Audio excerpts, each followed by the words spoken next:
Hey, deserving listeners, I have a very special guest with me on the podcast today. My beloved sister is joining me on the podcast.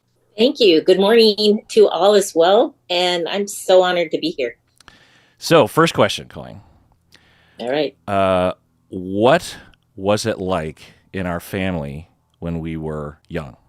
Oh, it's a complex answer. I would say for us, from a kid's perspective, it did feel a little like being in the cool club, I thought. Not because I generated that thought on my own, but acquired it through friends' perspectives. I would hear often the comment, I wish I was in your family, or I love your mom and dad, things like that. And brothers, they would say too, I love your brothers, even though they had brothers of their own. Oh, I love your brothers. I wish they were my brothers. So it was kind of like being in the cool club, I thought. Yeah, that's funny. To this day, will hear that from my friends. They'll meet my parents and maybe my extended family, and they'll just be like, oh my God, your family, it just seems so much fun. And I remember our house was like the gathering place, right? Like your friends and Mark's friends and my friends and mom and dad's friends, like people would just come over and our door was never locked and it was frequently opening and especially when you and Mark's the oldest and then there's you and then I'm like a ways later. And when you and Mark were teenagers, you had a lot of friends. You had friends at school, you had friends at church. I remember them coming over a lot, like all these big kids just flooding the house. And is my memory correct on that? Maybe. We definitely, Mark and I were pretty involved in different activities and things. So I don't think that I personally had any large groups of friends gathering at any one time, but I had one or two friends, maybe at a time, coming and going, not necessarily hanging out there, but especially because mom had the daycare. So it wasn't always the best time, to be there. But we would come, gather what we needed. If I was with a friend, they'd come inside, we do what we needed to do and then head back out to whatever the next activity was, whether it was sports or going somewhere else or, I would believe that's an accurate perspective from your angle. And along these lines, you ended up marrying one of Mark's friends that you met in high school. Yeah. That's proof of concept right there that the two of you had a lot of friends and there was a lot of hanging out. Like Mark's good friends were like big brothers to me as well. And they were often over at the house and taught me a lot about what it was like to be an older teenager. I hadn't really thought about it till right now, but a lot of the ways that your husband, Cliff, my brother-in-law, it just sounds funny because I would just normally say Cliff, but I have to tell it to the listeners. But I feel like I learned a lot about what it was like to be a teenage boy when I was 10 years old, watching Cliff and Mark and his friends, the roughhousing and the joking around and the Monty Python jokes and all that kind of stuff. Okay, so you specifically were into sports and also you were a cheerleader. You ran in track, short distances, long distances? As short as possible. The 400 is the longest race, and I would only begrudgingly run a 400. That was just the killer race for me personally. But I did run the 4x4, but never. I don't think I ever ran the 400 individually. It was always a part of the relays, but the relays were my favorite. So, yep, I played soccer for multiple years, track for multiple years, cross country. I think you mentioned in your interview with Dad playing different sports to help the other sport. Yeah. And my least favorite sport was the cross country. But I have to say, it did help. Dad was right. Yeah. I was quite mediocre at track. I was the youngest person on the track team in Issaquah. Yeah, you were. And Yeah. I joined because you and Mark were doing it. And I can't remember if I wanted to do it or if mom and dad just thought, well, we're We're here. here. We might as well Yeah. just shoehorn him in. But what's your memory of me in track? Oh my gosh. It is like kind of a short depiction of who you were as a child and maybe even as an adult. I don't know. You can tell me. But I do remember hearing that you were going to run the 400. That's the killer race. It's too short for distance, too long for sprinters. Well, and when you're 8 or 9, that's like 3 miles. I know. You don't have a strategy. 400 is really a technical race, and there's no plan when you're 5. I don't even know how old you were. You had to have been I might have been 6 or 6 or 7. 7. Yeah, Yeah, I because think you were. you and Mark weren't in high school yet. No. So yeah, I could have been like 6 or 7. So I just remember you were pretty little, and you started off strong as usual. I can see you now because you had the standard 70s boys haircut, which was basically like a long bowl, Yeah, long you bowl. know? Yeah, yeah. Very swishy hair. Yeah. Yeah. And so you were running, and I remember your hair. And I'm like, oh, he's got speed. His hair's going. He's got some swish. And then you came around the second corner. That's second 200 meters is a killer. And so I could just see you like little legs just dunk, dunk. I'm running against guys that are 2 years older than me. Yeah, for sure. There weren't other kindergartners in the league. Nope. So they were the youngest you could have ran with, because I think they called it 8 and under. So you could be as young as you wanted, Oh, but you're at a severe disadvantage the younger you are. yeah. So here you are, you come around the corner. I was like, I don't know if he's going to make it. But sure enough, you come around the corner, and just as you're coming around to where the grandstand is, and people are clapping. I'm last, by the way, right? Yes, you are. Like by far. Like everyone's already finished the race, and I've got another at least 100 yards left, right?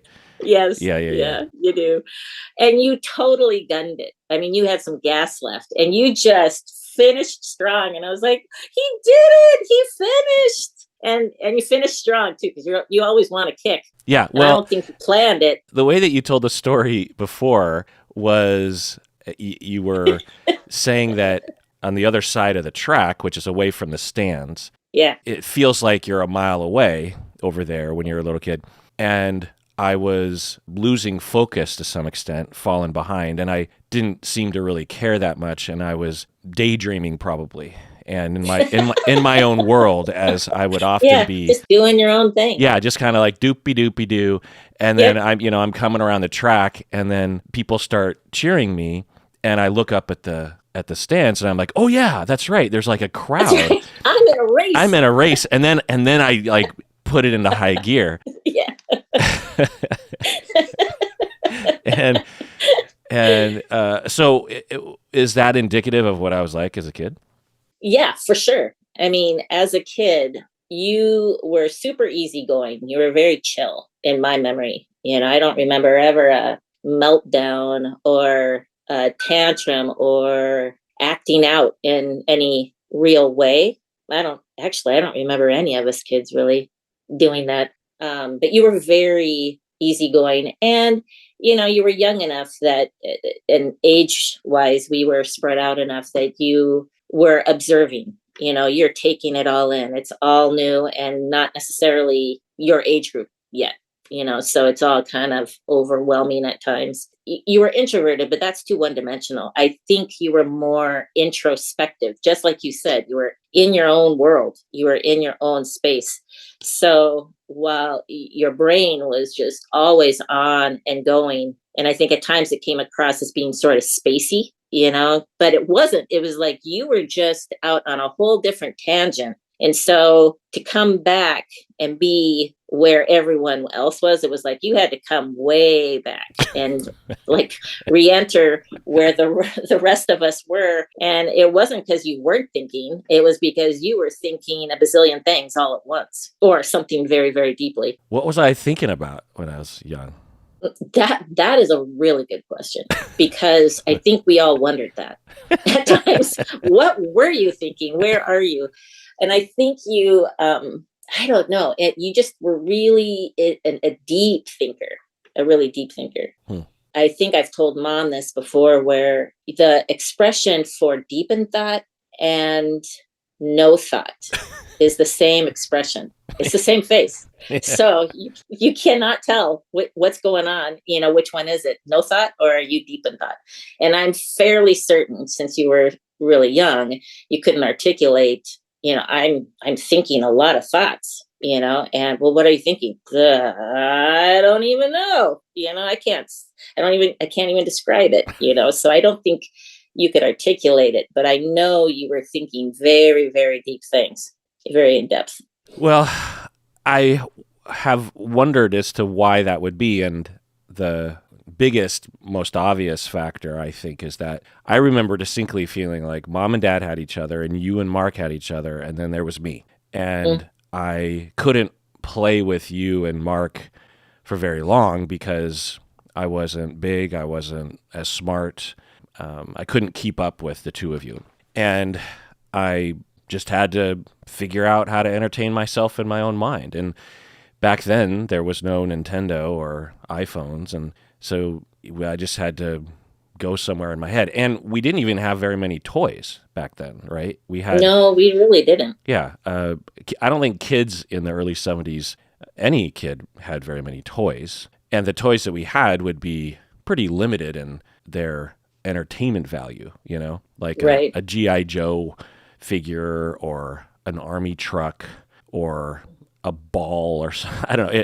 There's not much you can do with that. And so I would have to just go into my own mind. The other thing is I remember being in the car a lot as a kid. I don't know if we were just traveling all the time to different sporting events or to church or to Auntie Carol's house. I feel like half of my childhood, my early childhood, was spent in the back seat looking at the backs of your and Mark heads and mom and dad's head and wondering who farted. That was always the...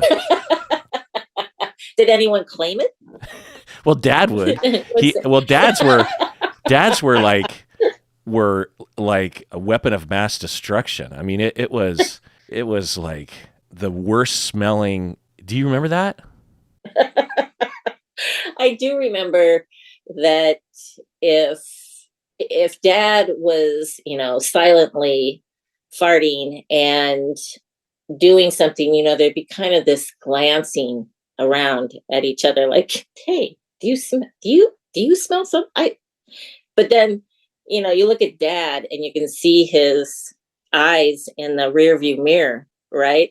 And when he's disguising, he's waiting for us to discover it. I mean, no joy unless someone actually senses it. So he's got his eyes, they're bigger than usual. They're just doing the dad thing, with his big eyes, making him bigger. And it's like, Dad, you did it. You did. No, I don't know. Dad, I can tell. Look at your eyes. He'd have his bigger eyes. I distinctly remember the phenomenon because, when you got 6 people eating lots of fart-inducing meals throughout the day, at any given time, someone's probably farting, you know what I mean? And in the van, I would sit in the back and you and Mark would sit in that first seat, that first couch seat in the van. I'd be behind there and I would see mom go, oh, did someone fart? And then like 3 seconds later, it would be Mark. And then a couple seconds later, it'd be you. And then I'm like, oh God, here it comes, like, yeah. I mean, I guess because we had no toys and no Nintendo, we had to entertain ourselves somehow. And farts This is the go-to. Yeah. But we did not call them farts. That was a bad word in our house. It was naughty. We could only say let one. Well, we had no noun version of that. It was only the verb. We could only say you let one or I let one. There's some word there that's left out, right? Let one what? Let one. Right. But it's just like you let one. And there's no noun version. You can't say like I smell a let one. Yeah. I never thought about that. We never had that option. Right. We could only say who let one or you let one or I let one. Or isn't it funny when dad let one? Like, but how would we have said dad's farts are worse than the rest of our farts? Dad's let ones? When dad lets one, it's the worst. Maybe that's how we would say it. It's kind of weird. Or just his are the worst. Cut to the chase. Yeah. No let one referenced. Yeah. We don't even have to identify the noun. We just know what we're talking about. And by the way, your daughter would be pleased that pretty quickly in this discussion, we're already talking about farts. She identifies that our family will very quickly gravitate towards fart talk. Eventually. Yeah. It's part of the subject. And growing up, though, I don't think it was. But now, as younger and older adults, I think it definitely is. And I can't explain it, but it is. Yeah. It is. Okay, so I'm just chiming in here later as I'm editing this episode with Colleen. I'm going to show a video from 11 years ago when we were at Yellowstone celebrating my parents' 50th anniversary. And I'm filming my sister and her husband, Cliff, and also their daughter, Jessica. We're talking about this fart thing. So let's listen to this if you're listening to the audio version, or let's watch this video clip if you're watching on YouTube. Do you video us doing nothing? Yeah. Okay. It's my best blank stare. Funny faces. Guess what I'm doing? Farting. See? You can fart on the I go, can though. recognize it. And it doesn't even look different than her normal food. What does Cliff look like when he farts? I don't fart. He fluffs.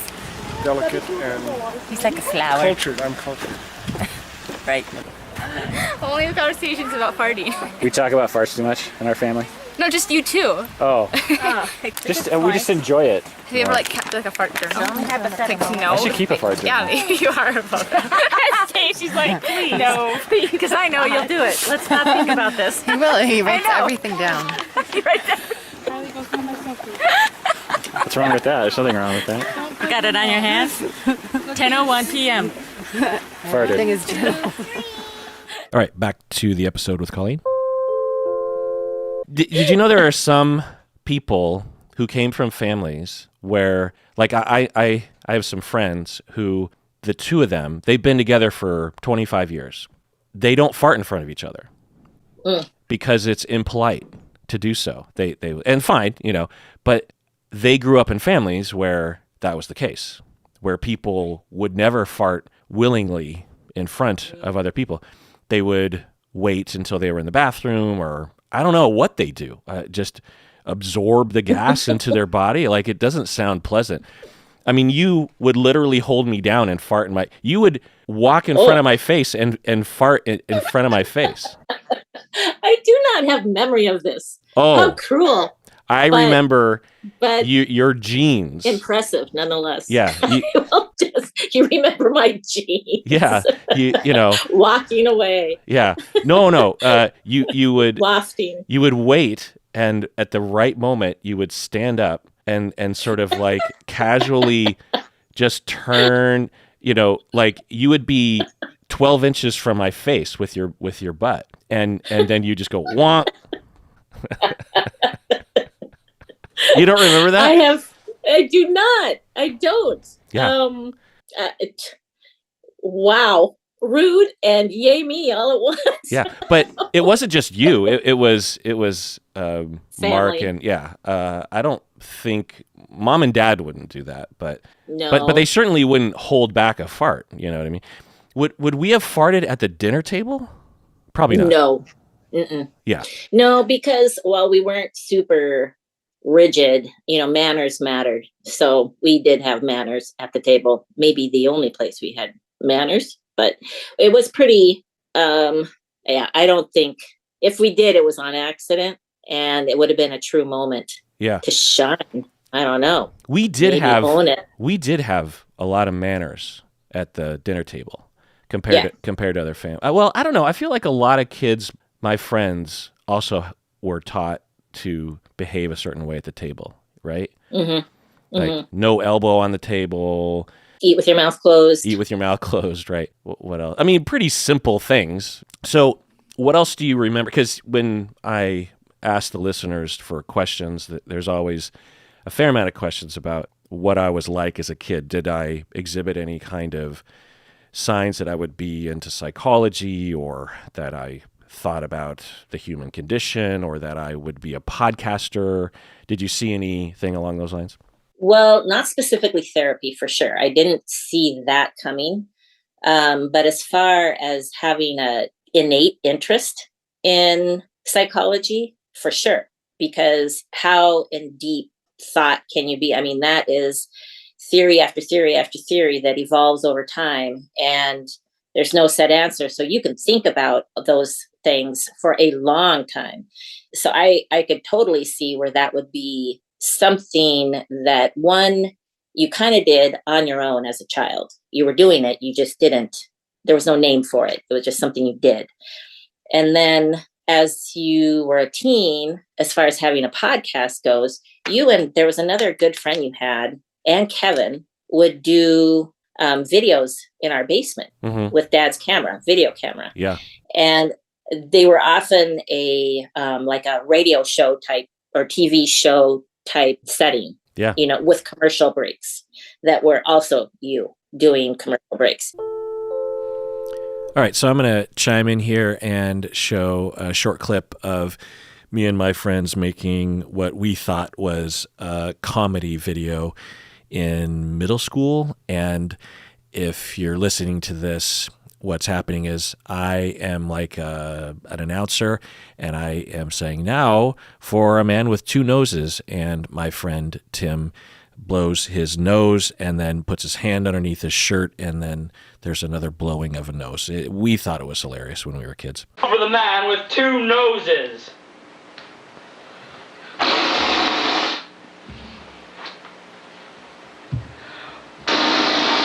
All right, back to the episode with Colleen. Yeah, I roped all of my friends into it. Whenever my friends came over, Yeah. I was obsessed with that for a number of years. I loved making videos of various different kinds, usually comedy oriented. Yeah, that is interesting. I don't know if I had made that direct parallel, but you see a parallel between that and this. Yeah. Yeah. Maybe just the beginnings of a format of communicating content, to the outside world. Yeah. Here's me in my world, and exhibiting or sharing it with the rest, with the intent of that. Yeah, as soon as Dad got the camera, I was, I think, 11 or 12. I just wanted to get my hands on it. It was this magical piece of technology, I thought, that I would sit awake at night just imagining what I could do with the camera. It's such a weird thing, because you and Mark were teenagers living at home at the time, and that didn't cross your mind. You didn't play around with the camera at all. You and Mark had no interest in the camera, really. You and Mark were funny on camera. I wasn't funny on camera. I was. Well, one, you were young. But you were.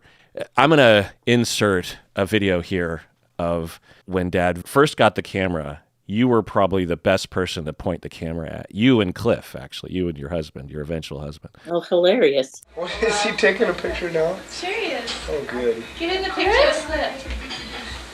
Oh, cooties. Oh, yuck. Cooties. Hey, this is serious stuff. I'm a movie star. This is so you can prove that you're not the Tinseltown. I mean that you're not the Tinseltown. Yeah, I'm not the... That's bad. Dad. Kirk gets funnier pictures. Oh, I sound weird. Yeah, people think they don't sound. The two of you were actually entertaining. Because back then, to have a camera pointed at you, it was so terrifying for people. Almost everybody. Awkward. Yeah. Very, very awkward. Dad would be filming at Christmas, lots of footage, and he would point the camera at any of us, including Mom, and everyone would go like, "Oh, no, don't point the camera at me." And we have gotten used to that by now, We feel comfortable being videotaped, to varying degrees, but a lot more comfortable than back then. And yet you and Cliff were naturals, just relaxed and funny and entertaining. I mean, you and Cliff, like, without ever being filmed before, the two of you were just perfect to film. Well, I will say that is the very nature of Cliff. That is who he is. Even though I think a lot of people now in adulthood think of him as a very mellow person, he sometimes and very much prefers to be background. But in his high school years, that was not who he was. He was very much in the forefront. He was like Robin Williams. Yeah, very hammy. Yeah. Very jokey. That's who he was. So if anything, I was a sidekick to whatever he was doing. he definitely drove that side of things. That's for sure. But that's a big part of my memory is you and Cliff and Mark joking around a lot and lots of laughter and lots of just high humor in my view. I couldn't keep up.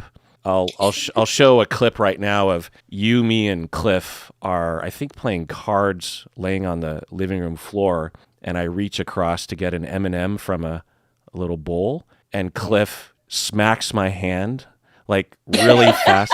Oh, I do remember that. Yes. And you just could not stop laughing.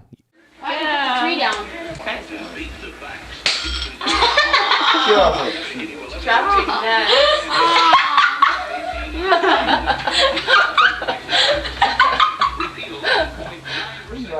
You literally fell over laughing because I was like, I didn't get upset. I reached for the M&M, and Cliff just Cliff has very quick reflexes, by the way, and he just went whack, and I pulled my hand back. I pulled my hand back, and I was like, oh, like oh, bummer. Well, and I don't know if you know this, because Mark's around there, right? He's in the video, but not in that moment. I don't remember. He must have been there, I'm guessing, yeah. That same bowl, I believe, are peanut M&Ms, I think. Yeah. Something like that. So because we're centered on the floor, we're there. And eventually I have this vision of Mark is sitting on the couch, and eventually Cliff goes and sits next to him, but he's got M&Ms in his hands. And I am still on the floor, and I'm just laying there. And eventually Cliff shoots a peanut M&M at me, and it doesn't just hit me. It hits my boob, and it takes in an unnatural amount of volume and bounces off. And totally, I mean, it had a lot of rebound on this puppy, and both Mark and Cliff just lost it, and I'm just innocently laying there, didn't even feel it because it just doinged right off, and all I did was see it sail through the air. And so it was both Mark and Cliff just lost it, especially Mark in that moment, but that's not on camera. No, I wish it was on camera. Yeah. So you're saying that it doesn't surprise you that I became a podcaster. And, even going further back, I think I had acquired a lot of the things I had were hand-me-downs from you and Mark. And I believe I acquired one of Mark's old cassette tape machines, and it had a microphone on the front, and me and my childhood friends, like in the 3rd grade, would record these nonsensical, goofy recordings that I still have, by the way. And my voice, I sound like a girl. My voice is so strangely so young and high. so high. Yeah. All right, chiming in here, I'm going to play a clip from that cassette tape that I recorded maybe in 1978 when I was 7 years old with my friend. I think I'm the one that's closer to the microphone. We are the champions, my friends, and we are the champions. Wait a minute. Wow, such talent that I had back then. Just joking. All right, back to the episode with Colleen. So it's always been an interest of mine of wanting to just create things and listen back to it, Yeah. and to just see what you can do with something, And so there's that. But were you surprised when I decided to become a therapist in my mid-20s? Yeah, I remember having this phone conversation, and I don't remember what it wasn't the point of the conversation, but we were talking about something else. And you mentioned that you were going to go back to school. You had graduated from UW and you were going back to school to become a therapist.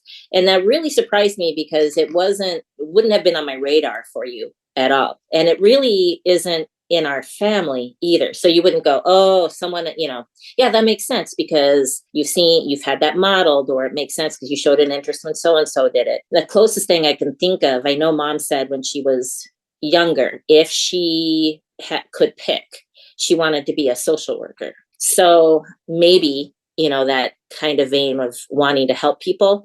And I specifically remember that verbiage from you that you said that in doing your other work, you realized that that wasn't going to be enough and that you wanted to do something that actually impacted people, that helped them. I remembered that, and it's pretty profound to me because I certainly didn't think that that was something you'd want to do. But if you see your trajectory from childhood, so, we spoke of when you were younger and how introspective, I don't want to even say introverted because I don't, in the broadest sense, that's too narrow for me to say about you. So you're introspective, but you were involved, and interactive and observant, very, very observant. And then eventually, as you were a teenager and then older, to my surprise, because for the most part, I was then out of the house and I was in college, and I might have been in the house, but not for any, maybe just at nights or something after work, or didn't really see you, but I would hear from mom and dad and I would see you. And I thought you were way more social than I would have expected, that you had tons of friends and you had things going on all the time with sports. We all had sports. So we were always busy with that, but you took on other activities and you were also elected. Weren't you a class officer? Yeah, I was always a class officer and that sort of thing. Yeah. Yeah, I would volunteer. I wanted to do that. I don't know if I would do that today, but I wanted to be involved in those kinds of things. Yeah. Well, and I do remember Dad saying that you were a natural leader in school. And I was like, wow, I really would not have thought that given your childhood. I want to hear more about that because I feel like there was a change, and it, I think, might have coincided with you and Mark spending a lot less time at home. And I have wondered if it was because I was in your shadow so much that I just would lay low because there wasn't much point in trying to stick out or be noticed or be active. I wasn't. It could be. Because I do remember mom and dad suddenly starting to focus more on me. And I remember having that feeling of the pros and the cons of that, because the cons were I could no longer just get away with things and know that I wouldn't have to worry about scrutiny. But the pro was that I was getting attention or something, Yeah. And I wonder if it had something to do with that. I don't know. I mean, I always liked having large groups of friends. Like if you look at my birthday parties, even when I was younger, I would invite lots of boys. I mean, it'd be like 10, 15 boys from my school. I would invite them. And I don't remember feeling scared or nervous or going down some sort of shame spiral after the party. I just remember thinking, the more the merrier, and let's have fun. I was that kind of kid.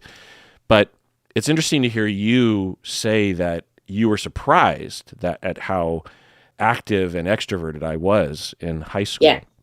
So what did you see when I was young that contradicted that? You were quiet. You weren't a talker. You talked, but mostly when talked to, we kind of would have to encourage it or ask you questions. And And then you would say, you would answer, but you didn't seem to enjoy the focus on you. It seemed to make you feel a little uncomfortable having all of a sudden, you were kind of used to being background, I guess, and then when attention and eyes were, hey, Kirk, what do you think of this? Or do you want this? They'll suddenly be like, whoa, you see me? That's funny. Like even you saying, hey, Kirk, the shock or there was a jolt through my nervous system when you did that. Because flashback. Well, because mom and dad and you and Mark, 6 years is a big difference. And I remember just thinking, even just you and Mark, who were, about 6 years older than me on average, I just remember thinking that the two of you just had so much knowledge and skill and ability, and I was just completely lost about things. And I also think that in the family, given my role, I wasn't required to step forward. And so I think you and Mark would speak for me, or you would be a buffer to the world. If I were the oldest, I think I would have to figure stuff out. But as it is, I think I could sit back and not have to learn responsibility or learn how to stand on my own 2 feet. I could just, that was the upside of having the two of you overshadow me, as I didn't have to take on responsibilities. The two of you even did chores that I never did. Like you and Mark washed the dishes, and I never did that because I guess I was considered to be too young. You and Mark had jobs picking blueberries at the age of 11 or 12 or whatever, and I was considered too young for that. And when I became 11 or 12, I wasn't required to do that. Well, and to be honest, never required to. That was a choice to pick the blueberries. That was just an alternate way of making money at a young age when you can't really make money. So mom and dad supported it, but didn't at all require it in any way. Well, so once that was no longer there, I guess I had to step forward and start to, but yeah, that feeling of everyone suddenly focusing on me, and hey, Kirk, and I like, oh shit, I have to like perform, or I have to, and maybe, now that I think about it, maybe it was this fear of not measuring up to you and Mark on some level, because really? Baseline, just because you were older and more able and more funny and more experienced, but also the two of you were loved by everybody. I would have teachers. Yeah. I would have teachers that you had, like Mr. Kirkpatrick and these kinds of people. And they would say, oh, you're Mark and Colleen's younger brother. Well, you have big shoes to fill, that kind of thing. Oh, because that's nice. The two of you were, but hard on you. I mean, it wasn't. It was mostly a positive, because I feel like the teachers would already like me, even though I hadn't earned it. I was just automatically accepted or something. So I think overall it was a positive, but it was a lot to have to live up to, I think. And I think I, on some level, thought I should have to compete with you. Not compete, but be at your level. You know what I mean? I think there's a natural feeling when you're a younger sibling that you're supposed to be as good as your older sibling, which is so stupid when you think about it, right? Because it is, but I can see where it'd be really natural to think that as well. That's the bar. That's the standard. Yeah. And so you got to be at least that.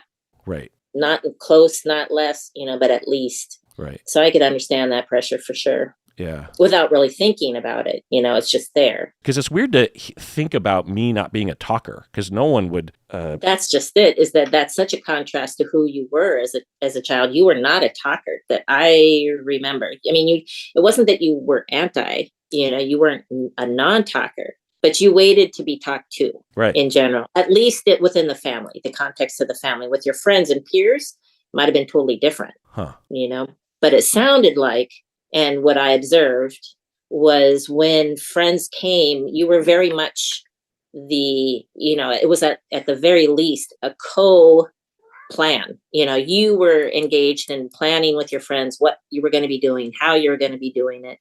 Because when you were pretty young, you guys would go out in our woods. That's unexplored territory back there. And you'd be doing things. And eventually 2 little guys would, or more would come out of the woods. It's like, what were you guys doing? But you had created a whole world amongst each other in the woods together on the same plane, same thought. And it was all co-planned. It wasn't you following someone else or someone else's idea. It was all together. And so within your peer group, you were very active, from the get-go. So maybe just within the context of the family, you were very more passive, I guess, more subdued. Mm-hmm. I don't know. It would be interesting to find out what Lance and Brian think, because you were in similar age group. You guys were you and Brian in particular were very tight. With Brian, him and I had a totally weird and meshed relationship. I mean, the two of us were overlapping in so many ways. Shared a brain in some ways. Shared brain, yeah. We could make ourselves laugh about the dumbest things, and people would observe from the outside, including Lance, Brian's older brother. And to this day, Lance will say, like, I don't know what you and Brian were thinking or talking about, but you had your own world developed, and the two of you just would entertain each other. Sort of like two twins that are pre-verbal, and they start to babble at each other as if they understand what. There's that cute video, that viral video that went around a few years ago of those two babies that are talking to each other. And they have all the inflection, like, blah, blah, blah, blah, blah, blah, blah, blah, blah, and the other one's like, blah, blah, blah, and it has all the cadence, like The Sims, that kind of talk. Yep. And anyway, me and Brian, we had that kind of relationship, and I really loved him and the friendship that we had.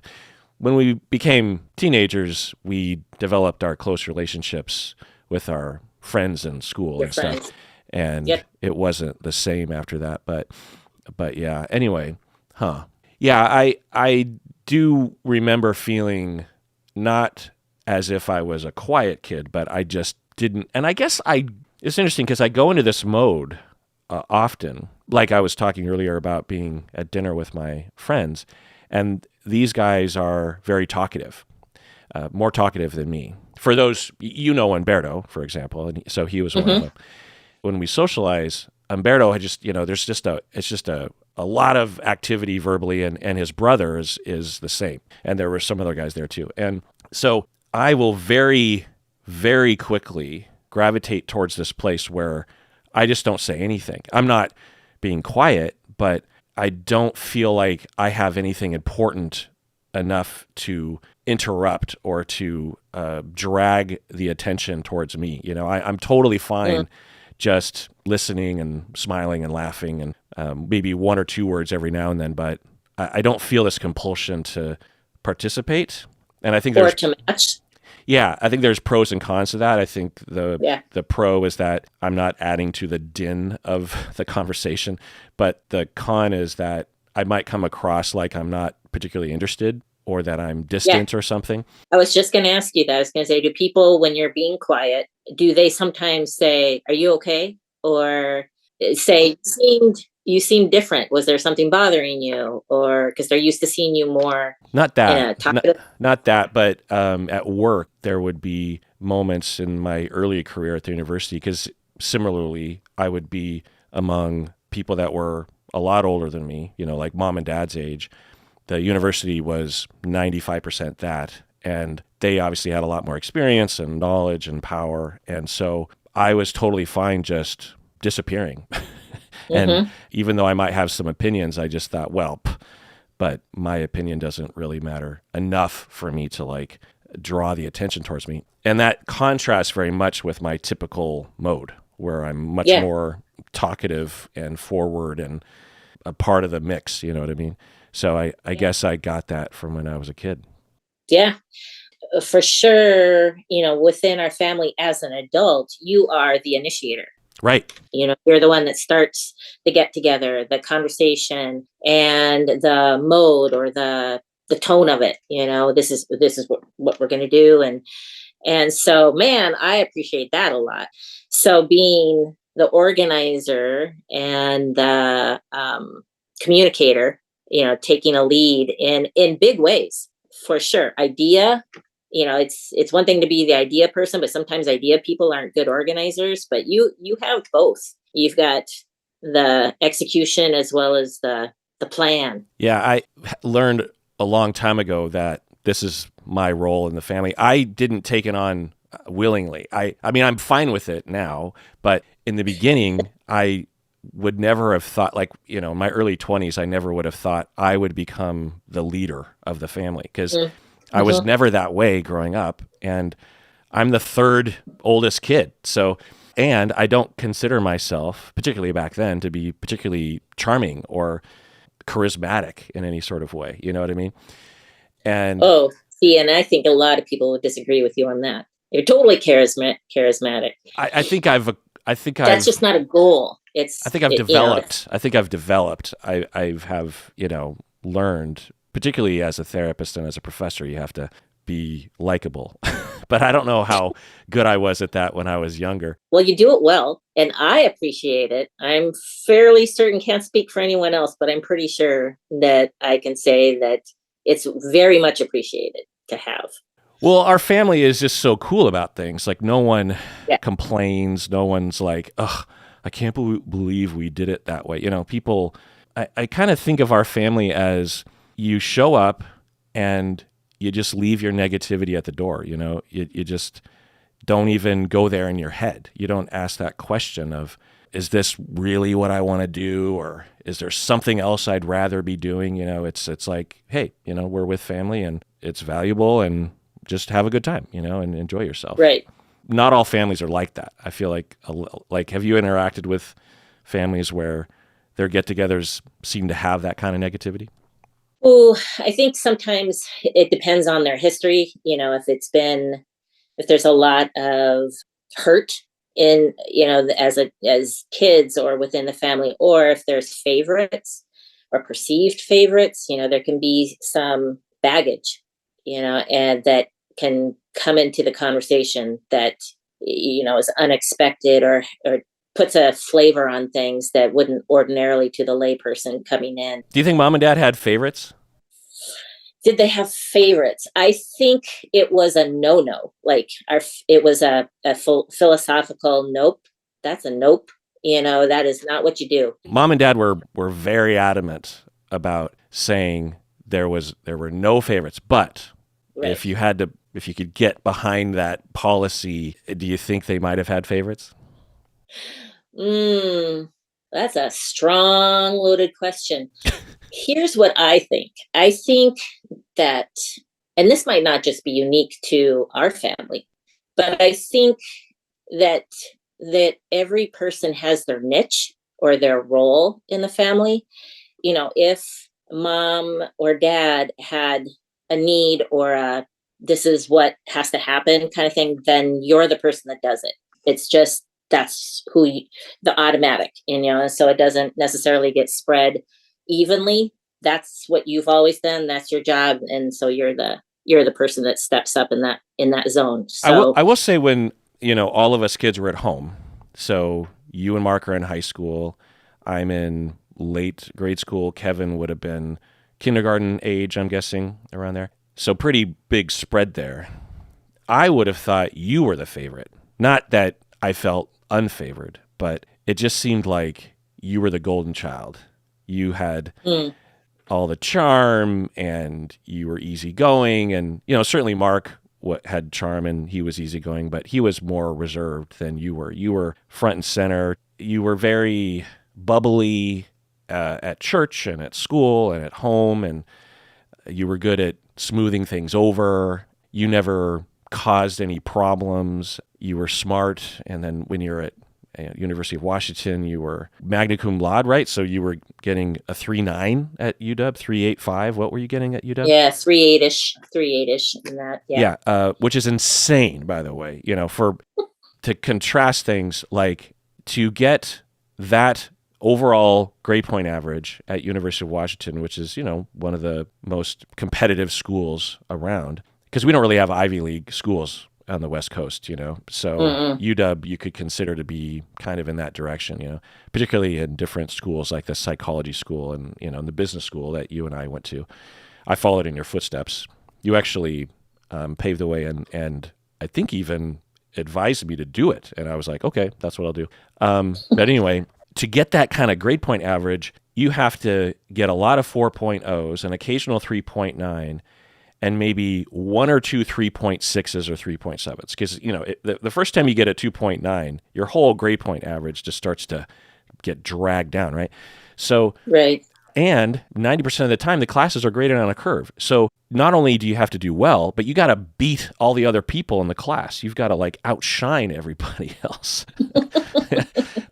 And there's a lot of smart kids at UW. So you were, quite the star. So I always thought of you as in that period to outshine everybody, really. Wow. I had no idea.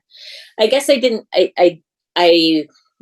I worked really hard at things, and honestly, and I'm pretty sure I said this to mom and dad too, when I was in junior high and high school. We didn't have middle schools, we had junior highs. I was not one of the smart kids, at all. And you could, in each grade, there'd be one or two that you knew those were the quote unquote smart kids. And I was never in that category. And if anything, I always felt like I was catching up. I always felt like I didn't have natural IQ, so I had to work extra hard. I felt like that.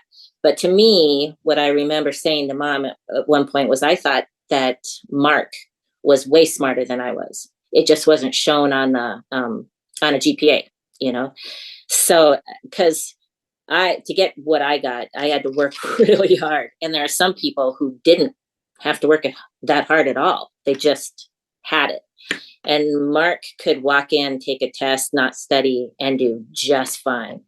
And I never believed that about myself, that I could just float. I know enough, Maybe by contrast, but it's probably both. You're probably both high IQ and a hard worker. It's just that Mark had a particular affinity or ability. But to get a 3.8, 3.9 at UW, I think you have to be both. I think you have to be both smart and a hard worker, But, regardless of grades, I didn't feel like you were the favorite. I don't feel like our parents did that kind of thing in our family. But I do remember you being quite the person to follow into high school and into college, And I did. I started out as an engineer in UW, and then when I discovered very quickly that I was like, I love science, but I don't know if I want to work in science. It just doesn't seem like the thing I want to do 8 hours a day.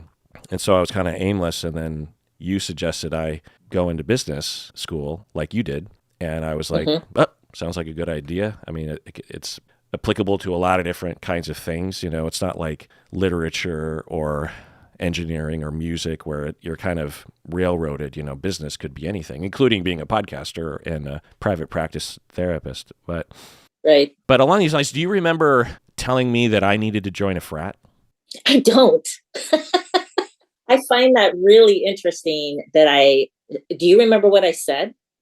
So who knows, but my memory is that it would have been my senior year in high school, and I'm already accepted into UW, and I need to figure out where I'm going to live. Am I going to live in a frat, in a dorm, or at home? And I was proposing that I live at home because UW is a half hour away, and I'm thinking, well, mom does everything for me.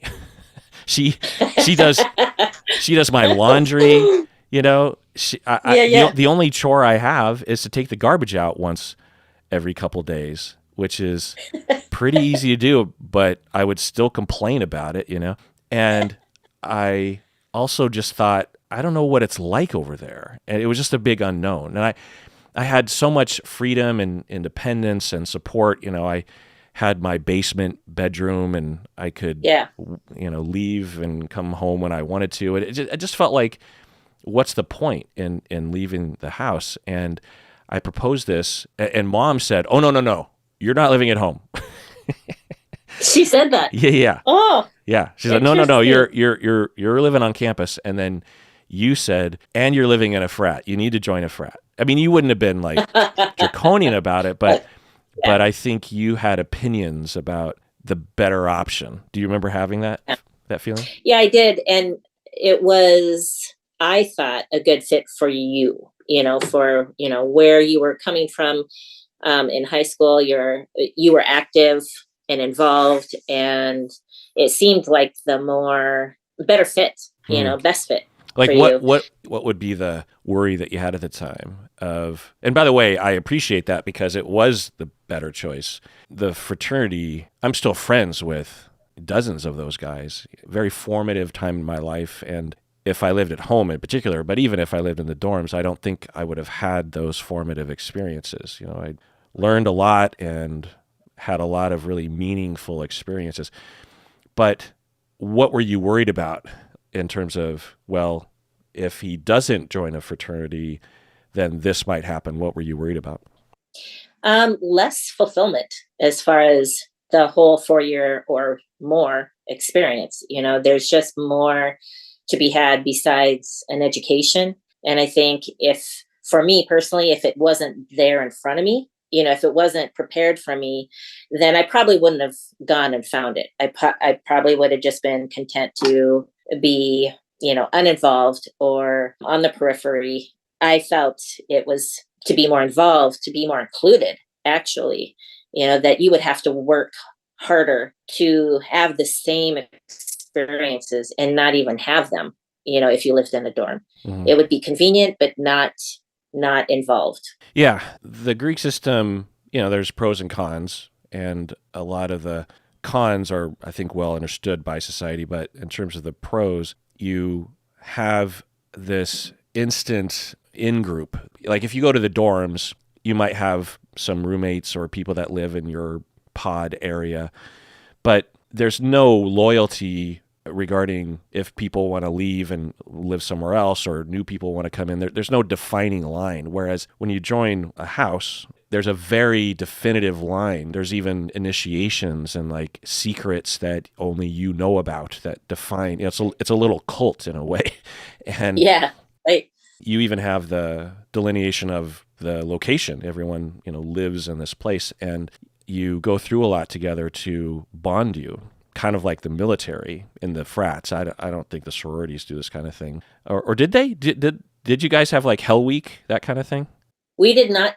Well, we had what was called initiation. And so it was a week long with all the new pledges, but it was not at all what I would term as Hell Week, because I know it was different for the frats, but it was private / secretive, and to some degree. That wasn't entirely the whole thing, but it wasn't intimidating or it was, gosh, it's a long time ago. It was more about learning about the sorority, and making sure that you know its history. And I remember learning the Greek alphabet, you had to know that. And so other things specific to the sorority and your chapter and right. And then the rest. So, but it wasn't scary. Was yours? Oh yeah. Ours had a lot of, oh no. Well, it's like boot camp, like from the movies where the superiors would humiliate us as a group and would, we literally have a paddle that we have to make and be paddled with. Oh gosh. It wasn't abusive. It was largely ceremonial, and a lot of the activities were, very tolerable, but in that direction. And I liked it. I actually eventually became Hell Week chairman. I was in charge of Hell Week, yeah. Because it bonds people.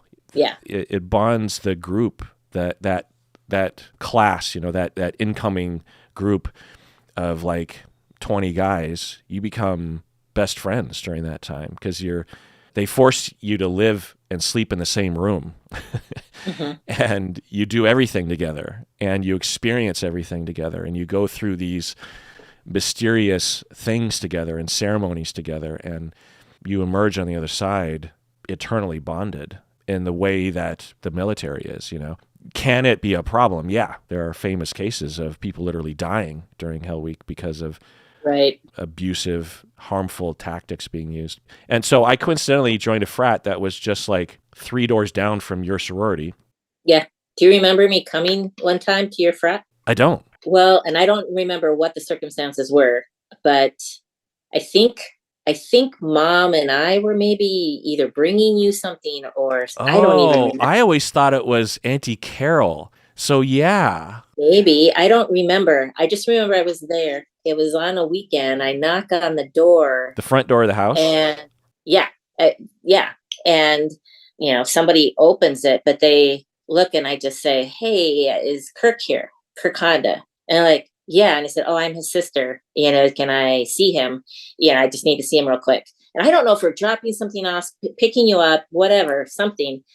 But everybody was super open once they knew, oh, Honda's sister's here. Where's Honda? And they just start yelling it throughout the house, and it was still kind of morning. It wasn't during the middle of the day, but it was pretty quiet, and so they just go, oh, he's up here. He's up. So eventually each person that I ran into was like, hey, he's down there. He's down there. And I eventually found you, but you were still in bed, with other roommates, and I thought, oh my gosh, I didn't mean, I would have been happy if someone went and found you. I didn't need to go all the way to you, but that was the way. They just sent me, Honda's over there. Honda's in there. And was mom with you?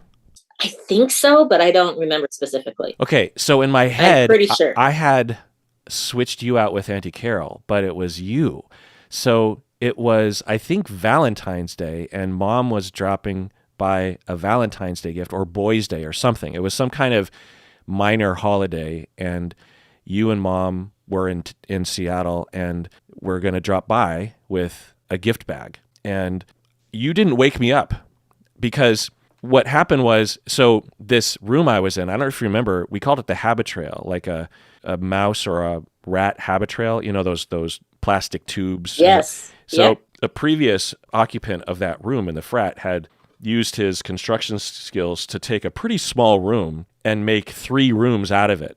So there was the main room, and then there was like this archway into this very low ceilinged room, and then there was this spiral staircase up to this bed. It was just, plywood with mattresses on top of it. And it created this little nook. So I was up there in the bed and was sleeping in. And we had a huge party the night before throughout the fraternity, including my room. And there were empty beer bottles and all sorts of things. Yeah. Yeah.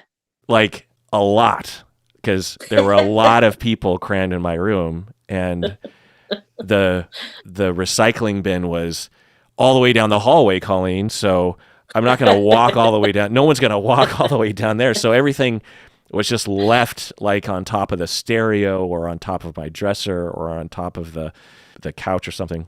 And so my memory is that I wake up at some point and crawl down the spiral staircase, and I just see morning after party, just destruction.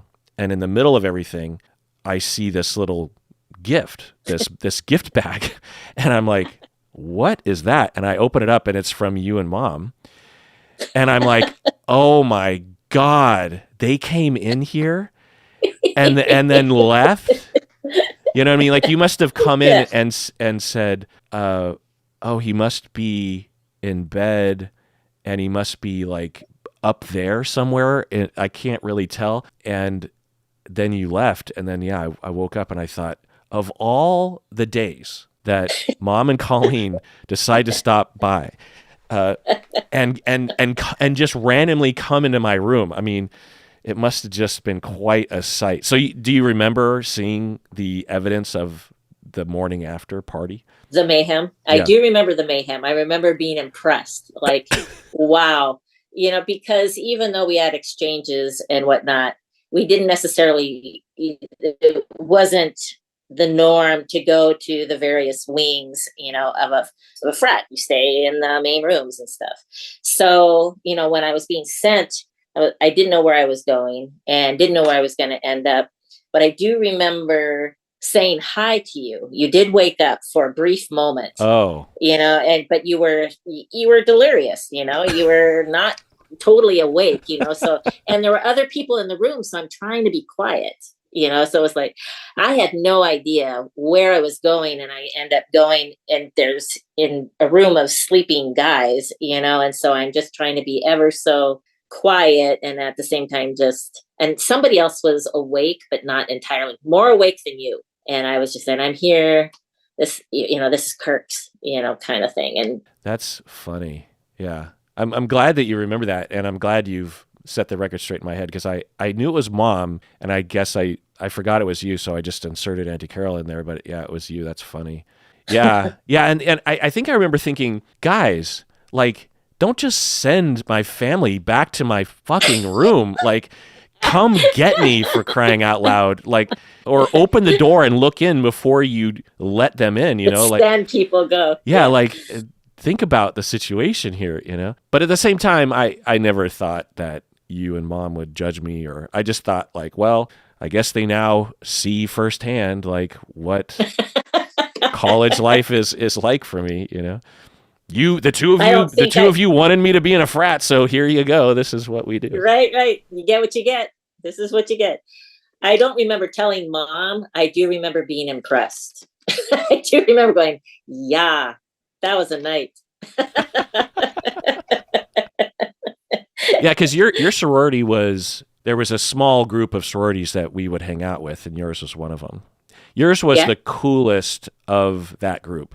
We thought it was pretty special when the Alpha Phis would interact with us. Oh, that's fun. That's fun. So when I became a therapist, did I change at all? Let me think. Did you change? Well, it coincided with the leadership role, for one, in the family, more so. I don't recall you, infusing any conversation with therapeutic advice or specific references to therapeutic insights. If you said it, it was Kirk saying it. It wasn't Kirk, the therapist, saying it, necessarily. Well, that's good, because it would be annoying if suddenly I'm like analyzing everybody. At that stage too, which was, several years ago, right? Decades ago. Yeah. You were still young enough to us that we probably would have said something like, nah, just stop. We probably would have given you a knucklehead type thing or something. I don't know. Yeah. But, you never did. You don't feel like you're being analyzed or critiqued, or there's just no background of that sense wise.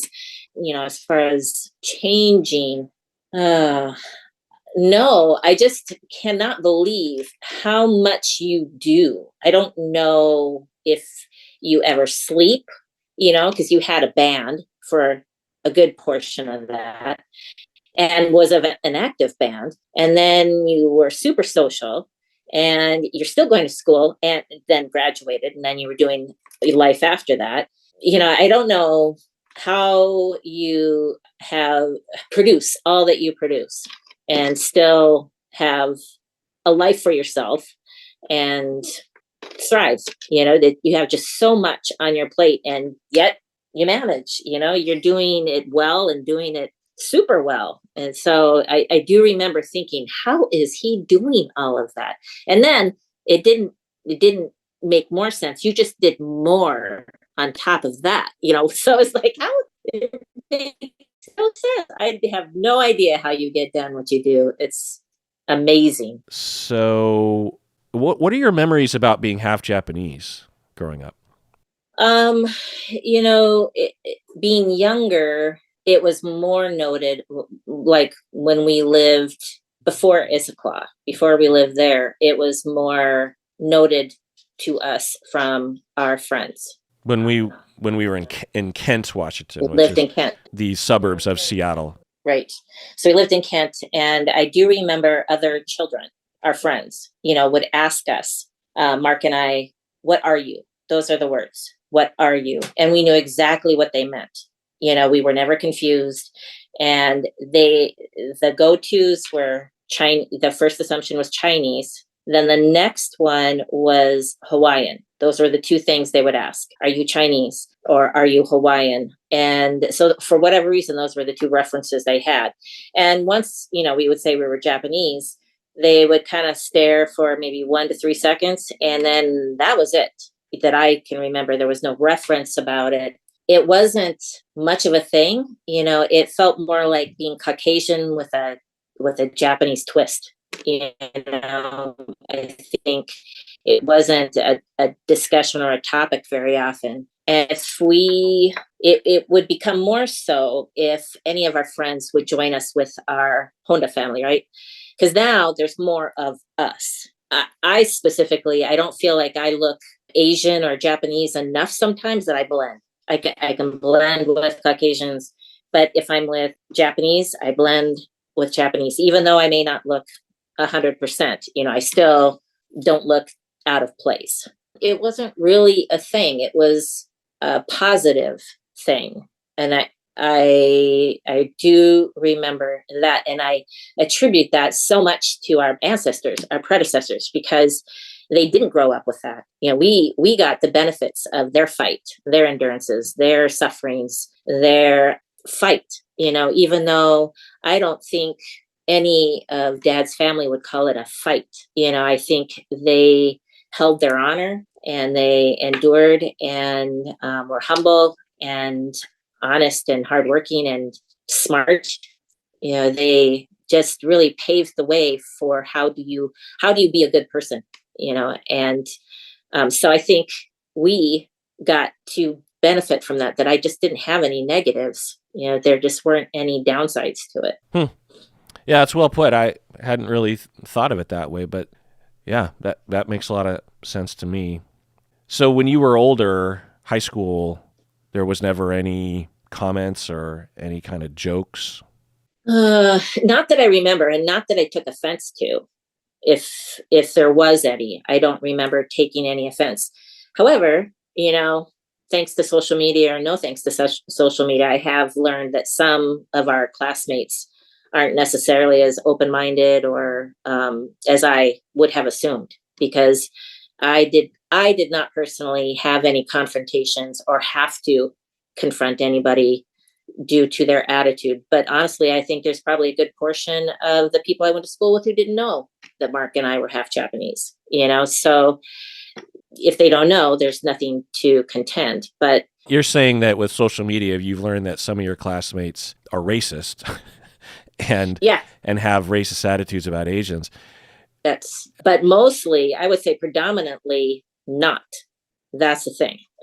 Predominantly not, and supportive and 100% right there, maybe even more taking on the fight than I would, then they're offended on my behalf or their behalf, or, because it's just something that it's more outspoken, and people I've found step up, which is so nice, and not assumed, but when you see people do take a stand, it's really amazing and impressive to me that people do that. I haven't needed it, but I've had conversations, I guess, unexpectedly that kind of went there, and there was a tone, and I guess I inserted myself to say, hey, when you talk like that, you realize you're talking about some people that you might not know you're talking about, and so be very careful with your assumptions, because they are me. And you, if you want to go there, let's go. Let's talk about it openly. And they weren't unkind. They weren't, I don't know. I guess they discounted it in a way like, oh, well, you're not one of them. Right. And it's like, yes, I am, and my family is, so you need to see a face with this, and it's not okay. So, but that's the most confrontation I've ever had. And even then, that's pretty mild by most standards that anybody else has confronted, it's an interesting place now. I had a friend ask me this, and I didn't know how to really answer this for sure. But what would you say, is the term Oriental offensive? I think about this sometimes because Grandma Honda would call herself Oriental. Mm-hmm. And I've looked into the history as to why that word was applied back in the day and also why it was rejected or left behind, I think in the 90s or 80s. I mean, do you remember when we were kids, did we call ourselves Oriental? Because I don't remember calling ourselves Asian. I don't remember calling ourselves Asian. Mm-mm. I remember Oriental. For me, it doesn't hurt my feelings to be called Oriental. Because I think with other identifying words of race, they would be used to hurt people's feelings. I don't remember ever anyone yelling at us like, "Oh, you're just a dirty Oriental." Like I don't remember that language being used. But why do you ask about Oriental? Just because I questioned myself. I wasn't sure. Someone had asked me, "Is that offensive?" Because they had a family member be offended by it. And so I thought, I guess you could be offended. It's a personal thing. Yeah. And so I can't speak for someone who might feel offended by it. And I would say, if they have spoken that, then for sure honor it, make sure now you know. Yeah. And so be careful. But as far as the word in general, I said I wouldn't be offended by it. From my memory, the word is rejected because it's from a European perspective, the Orient. Like another word would be the Far East. Well, the Far East to what, The alternative is you have just Asian. I remember when we made that transition and I thought like, well, that's not the best word because it's so non-specific. I mean, right. So I wanted to ask you, because whenever I hear music from the early 80s, I think about you and the music that you were into or not into. What did you listen to in high school? I listened to, in high school, I would say it was predominantly Journey and Lionel Richie.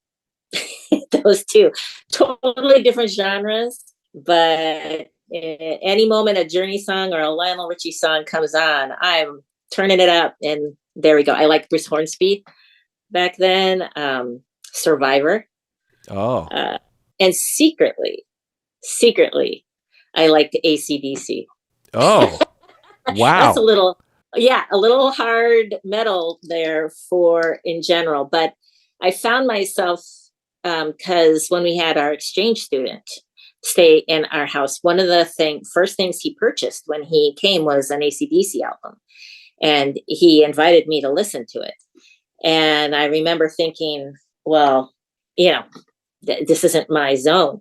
But he would play it. And the more I listened to it, the more I thought, no, I kind of like this music. I like it. So that's funny. Back in Black. Yeah. Yeah. Tommy, who lived next door, he introduced me to Back in Black. We would sit in his room in the dark listening to Back in Black in 1980 and Moving Pictures by Rush. But yeah, I definitely remember the Lionel Richie thing. You were really into Lionel Richie.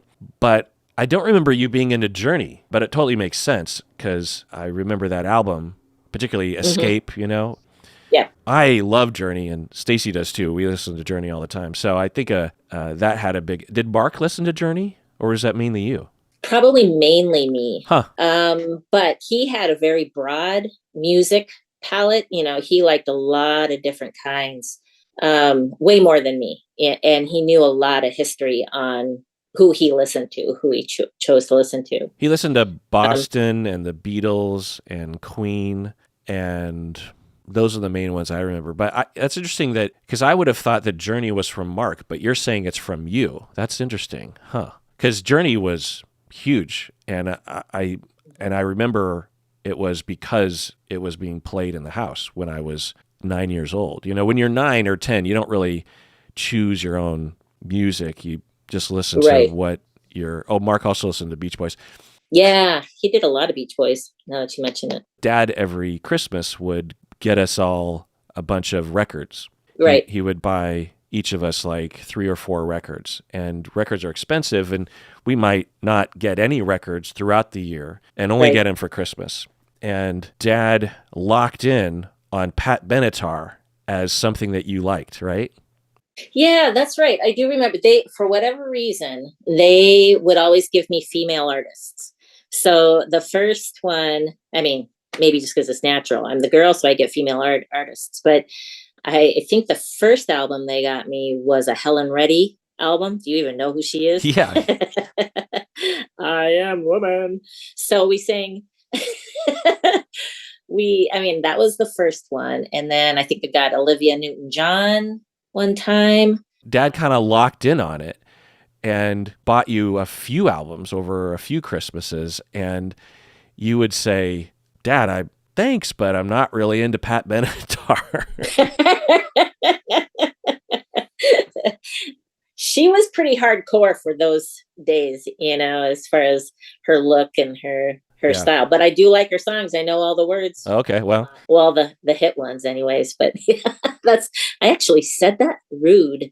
Well, I don't know if she said it to Dad or I just remember it being kind of this funny thing. But overall, Mom and Dad would get us pretty appropriate. In fact, Dad would introduce me to music. He introduced me to Billy Idol. I'd never even heard of Billy Idol. And Dad, is that right? Yeah.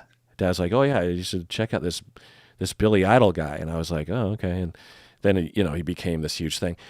And Dad's a big Prince fan, music-wise. Yeah, Dad is a Prince fan. I remember coming home from college one time and he was listening to Cream, which is a very sexual song. And do you remember that Dad would put on a record and he would sit in his chair in the living room by himself and he would just sit there and bob his head and tap his foot, just listening to an album just on a random Tuesday night. Do you remember that? I do remember him. I mean, music-wise, he definitely was an influence because that was, his music was the first music I really heard. He would play it. What music do you remember him listening to when you were a kid? I liked whatever he played. Chicago. He played Chicago. I remember that. Maybe Doobie Brothers. Spinners. Maybe later, not initially, Earth, Wind, and Fire. I think he listened to War. And I think I liked that album, was the War album. And it was music I never heard on the radio. I only heard it when Dad played that album. And I remember there was a song, it may or may not have been on that album, but it was a song that when I heard it, I was really emotionally moved by it. And I thought to myself, when I get married, that's the song I want. I want that song played at my wedding. And I think I told Dad. So then, when Cliff and I were engaged, I remember, what was that song? And he couldn't remember, but I tried to figure it out. I never figured it out. I don't know what song it was. I never. What song did you have your special dance to at the wedding? Oh, is it bad that I don't remember? Evergreen, we had sung during our wedding. I remember that by Barbara Streisand. That was the song back then. I think it was a Kenny Rogers song. Man, I don't remember now. I'm pretty sure Cliff and I danced to Open Arms by Journey. Because that was our song. That's interesting. So now I have to, when I listen, because I listen to Journey a lot, Stacy and I listen to Journey a lot, and I'll have to make sure that I thank you every time that I listen to it. Dad listened to Stevie Wonder. A lot of Motown. Yeah. It's interesting that you're saying it wasn't on the radio, because I don't know if I knew that, because Dad listened to a lot of what people would have called back then black music, right? Yes. It was like the sort of music that people of color would listen to. Santana, right. This kind of thing. Yep. Like you said, he would sit in his chair.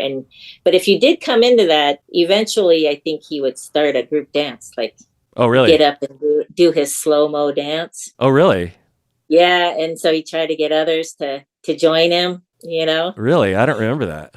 Everyone, if you kind of, come around the kitchen like, oh, Dad's having a moment, you kind of want to give him his space, but then he'd like do his groovy clipping, he's a pretty groovy dancer. He's a smooth mover.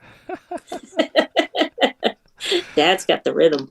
So the final questions I want to ask are about parenting, because a lot of questions from listeners have to do with advice for new parents. And you, having raised 3 kids yourself and also a daycare owner, witnessing a lot of different styles of parenting, and also your own skills on how to corral kids and teach them how to behave and how to get the most out of life. But before I ask you those questions, I'm pretty sure I've told you this story, that you would have, I think, been in college and I would have been a young teenager, and I was starting to become my own person, let's just say. And mom and dad weren't home, and you were telling me to do something, or there was some kind of conflict between you and me. I think Dad just brought this up. Oh, really? When we were in Chelan, yeah. Okay. And you, being my second mom, were telling me what to do, or were trying to play the role of mom and dad. And I was being a little snot, and I'm sort of huffing and walking away from you, going downstairs. And under my breath or something, I said, "Fuck you," I said. Oh. And you don't remember this? I don't remember this. So keep going, because I don't know if it's the same thing as what Dad was saying. Because, we didn't swear in our household. That was not a thing. I mean, we wouldn't even say fart. We wouldn't say shut up. That was also a swear word in our household. Right. And I very recently, I think, had acquired the gumption to start swearing occasionally, with my friends or something. But I'm walking downstairs and I just go, "Fuck you." And you are, I think, walking upstairs, and from upstairs you say, "I heard that," and then I am frozen in place. And I'm like, "Oh my God, oh no." Because I don't know if that had ever happened before in our household, where anybody in our household had used the F word at all, let alone in anger towards somebody. Right. And it was such a violation, and it was so beyond the pale. Kirk. And so Shame. So I go downstairs, and you wouldn't punish me, right? Because you're not mom and dad. Right. But I was just waiting until mom and dad would get home, and you would tell them naturally. And I don't know. I just thought, because, mom and dad weren't disciplinarian, but they were firm in their parenting. And you knew that you just don't cross certain lines, not because you're going to get rejected or beaten or anything, but it was the disapproval, right?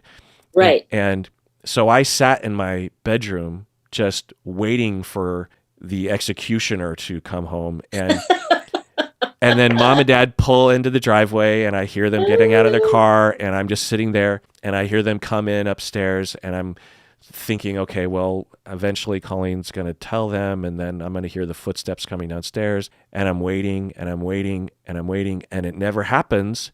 Eventually I go upstairs thinking, okay, well, maybe they're just waiting for me to come upstairs. No one says anything. You don't say anything. Mom and dad don't. Everyone's acting normal. And I'm like, wait, so Colleen didn't tell mom and dad? So you don't remember this? I mean, it wouldn't be particularly notable for but you. I can see it. But it was very notable to me. And I never did it again.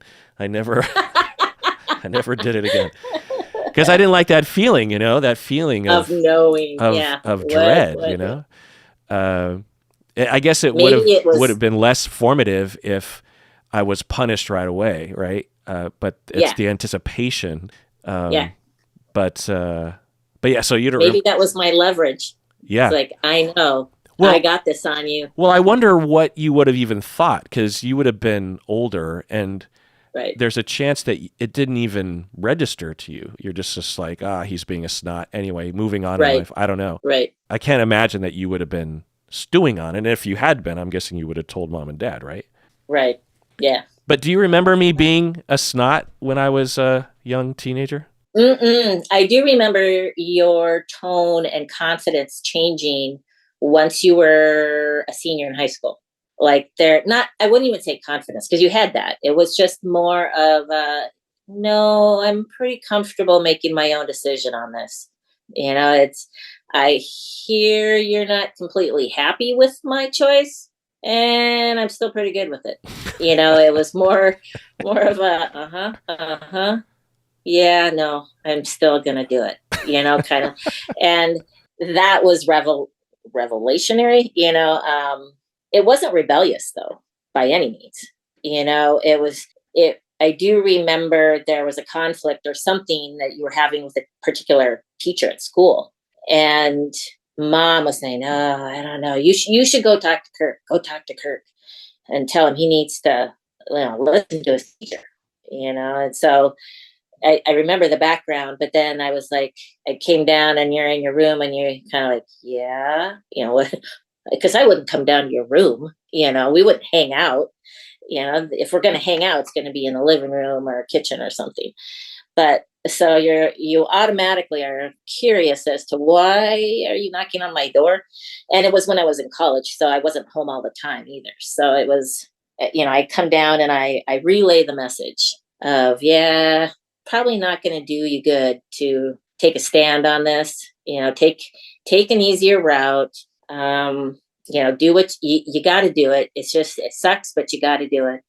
And you were like, that's what mom and dad want, but I'm just, no, I cannot. This teacher, ordinarily, I'm totally on board, but I would, but this teacher's out of line. I'm just not gonna. And so I do remember you saying that. And I remember kind of like, I don't know where to go with this, because for me, on principle, I could never see myself doing it, but I could totally relate to what your premise was, what your foundation and the value that you were putting on it. But not everybody can carry that, not you can feel it. And then there's also the ability to actually own it and be consistent with it in action, because not everybody will be treated the same. So to me, that told me you had credibility to yourself first, that I can do this, I'm just gonna, and consequences may come, but this is more important to me and I'll take it. That's funny. And so it's just, I don't know what came of it, but I do remember going back up to mom and dad and going, yeah, no, I don't think I changed the dang thing. I'm so sorry. I failed you. And yet I don't think, the message was relayed. He's informed and he's not doing this. He's not making a mistake. It's a conviction, so it's not like, oh, now that you pointed out, I see your point.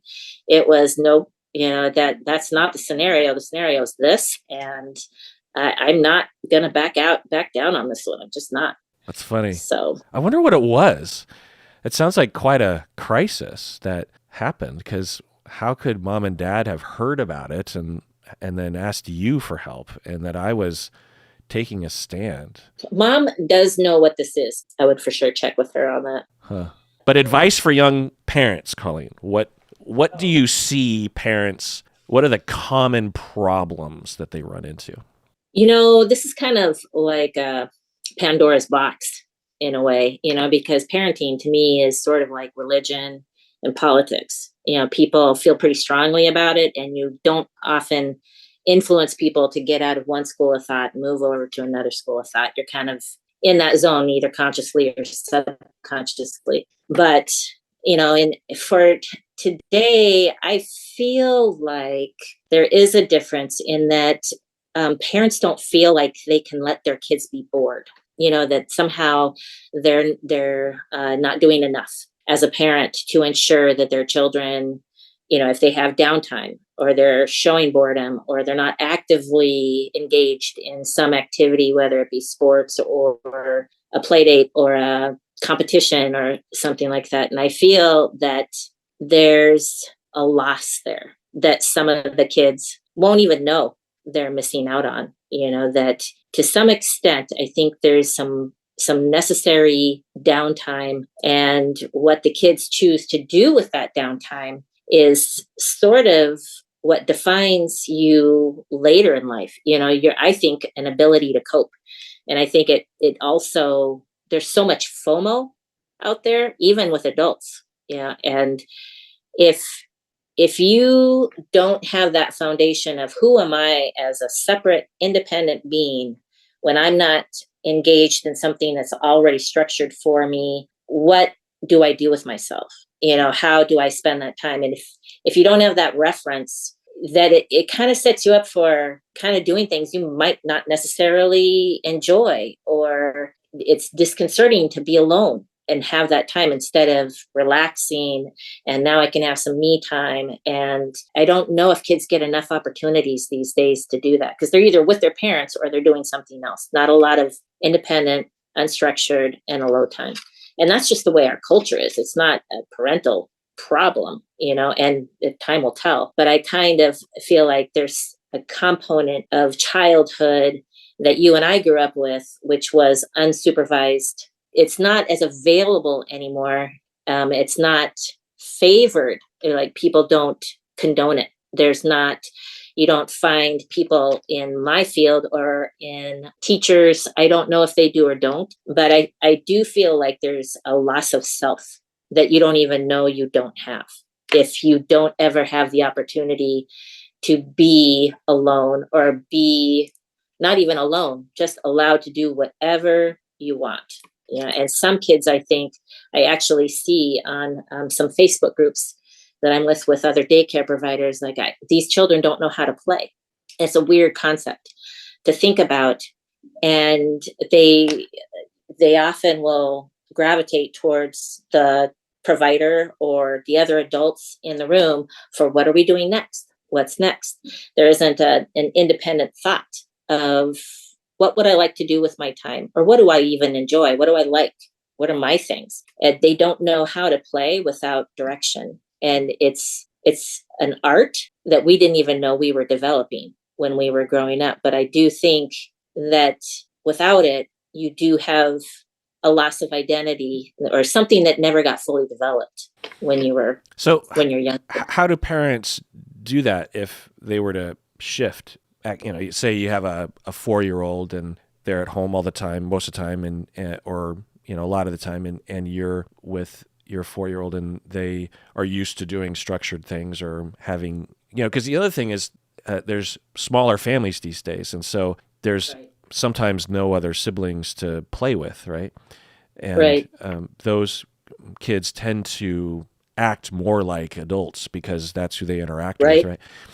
But what is a parent supposed to do? Are they supposed to just say, hey, I'm busy, or figure it out for yourself, or you have a whole room full of toys, entertain yourself, and the kid's just like, but I'm bored, and and they are rejecting of that, because what are you supposed to do as a parent in a situation like that?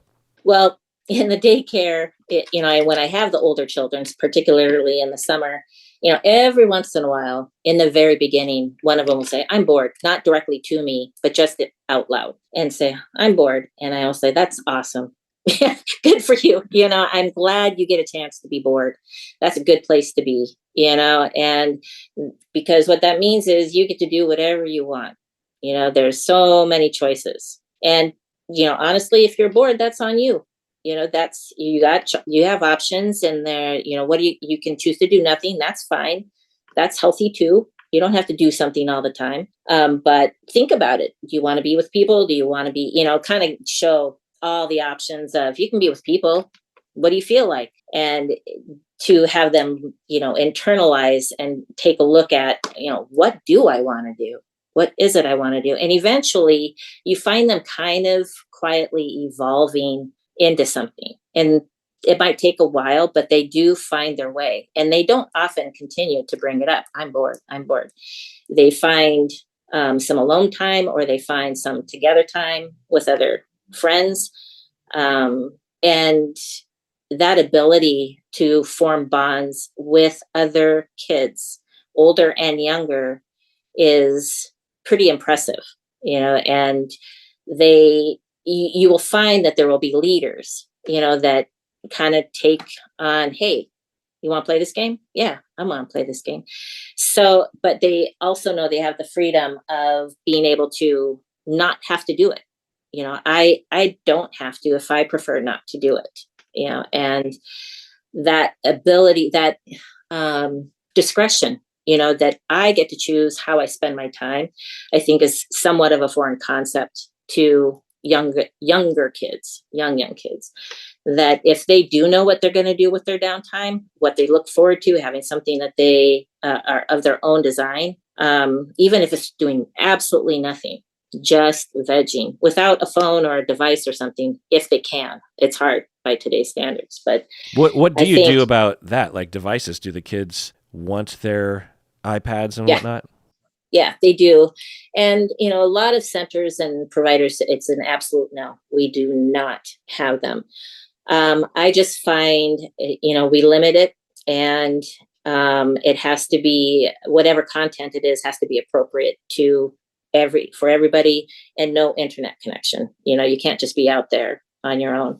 So it's limited, but it's allowed here. They don't have I do have a child who has a phone, but they are not to use it while they're here as a phone. If you want to play a game, I need to see the game. Show me the game that you're playing. So I know I'm the exception with respect to that, because there's really no educational or philosophical need for a device. But it is part of our culture. And this is what they're doing at home anyway, so it's okay. It's not a lot different than coloring or reading a book, as long as it's safe and doesn't take over their time. Do you have kids who seemingly have free internet access when they're at home?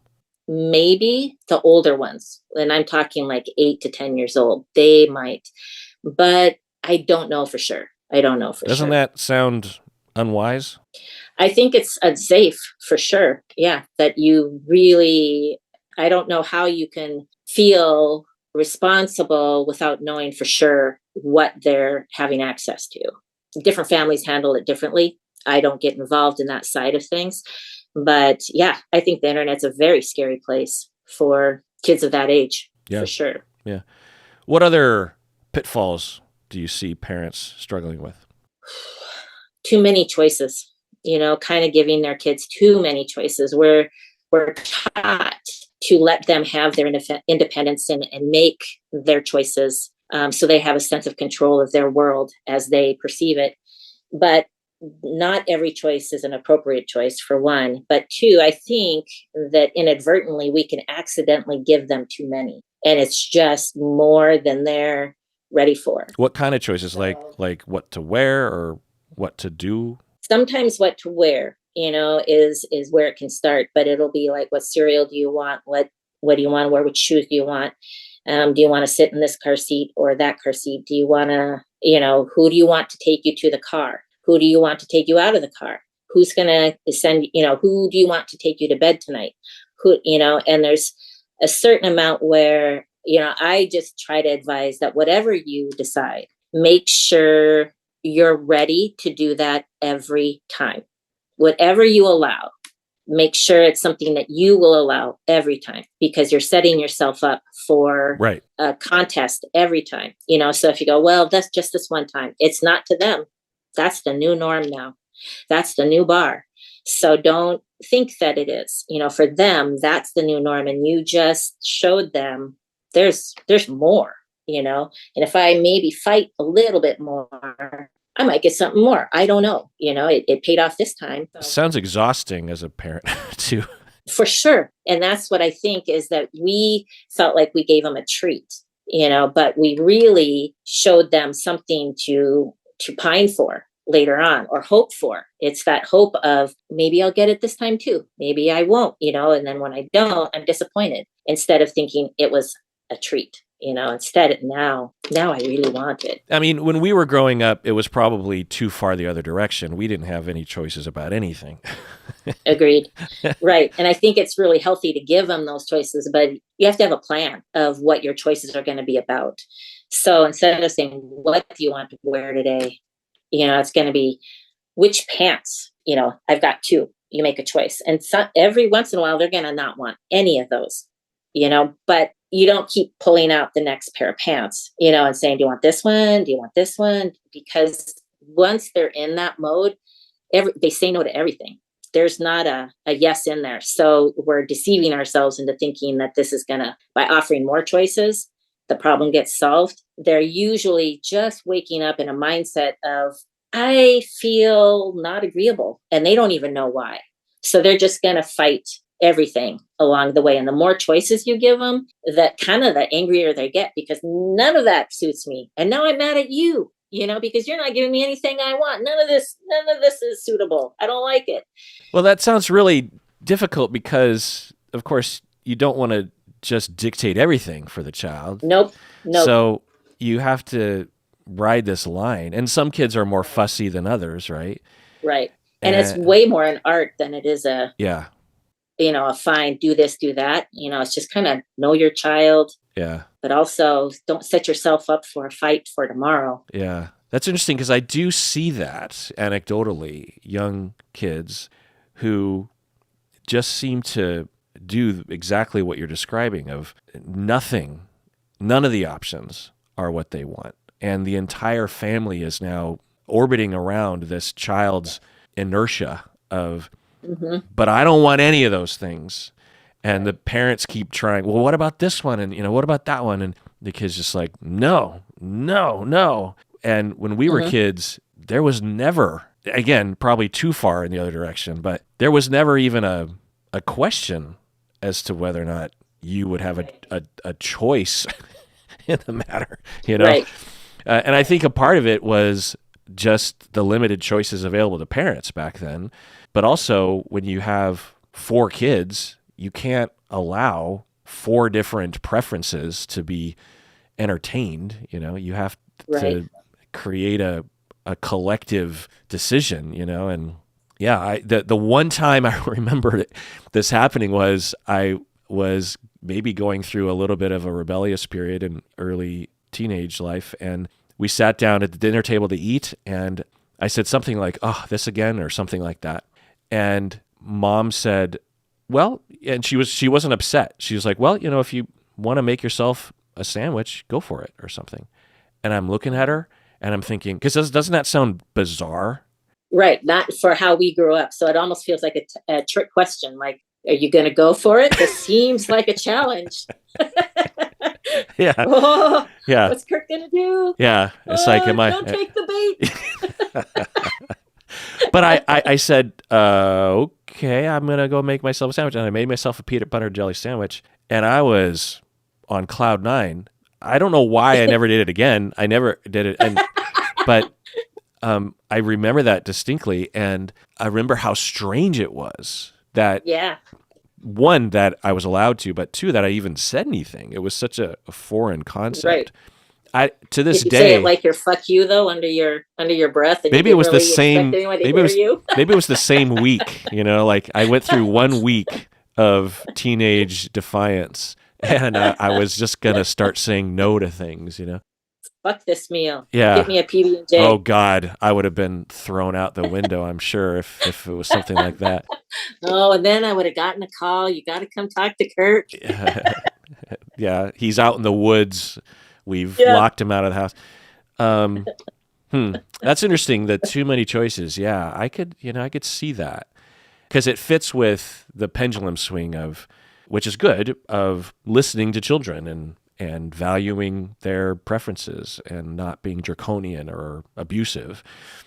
And ironically, it might feel to some parents that they're doing what you were saying is the pitfall to the first one, which is to give them choices, to give them their own agency so that they can figure out who they are.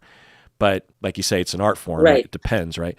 And there's that balance. So you'll see parents that will not give them choices regarding activities or how to generate out of boredom. On the other hand, they're giving way too many choices when it comes to clothes and food. Okay, so one final question. Is there any story from childhood that you want to tell that I didn't ask you about? Oh, man. So many good ones. Well, I guess, for your listeners and all, they know you really well because you have such a loyal and great following. I just think you have special people. But there was an event, a clarification that in Mom's interview you had wondered about because you had these memories that didn't quite fall in line with other stories you had told, but you had these memories and you wanted to know where did they come from and what were they. So you had talked about your almost drowning several times. Yeah. And so one of those times was at Pine Lake, and Mom and Dad had gotten us these inner tubes, which don't exist anymore because they're not needed. We have different tires, but they were huge. They were semi-truck inner tubes that were misshapen, and she got a great deal on them, but they were the best inner tubes. They were huge and really durable, and nobody had any like them. And it wasn't even like our style to have flotation things to play in the water, but we had these ones. I remember these inner tubes being the central feature of summer of my childhood. These inner tubes, they were just like, it was like being given a motorcycle or something. These were the primary object of fun. There were so many things that we figured out how to do with those things, Yeah. So I remember that. Well, one of them was some of them were smaller, and you had one of the smaller but mostly misshapen one. So skinny in one section and then kind of bulbous and big on the other. So That's funny. I think I remember that now. I forgot about that one. Yeah, it was real wide on one side. Warped. Warped. Yeah. Yeah. You were leaning over the skinny edge, and Mom and Kevin were on the beach, and I was too. Normally we would have been on the dock. That's where I hung out and was on the dock, but we were on the beach, and that's where, I don't know, he must have been like, he wasn't walking yet. So he was just sitting, and I was watching. It was in the evening.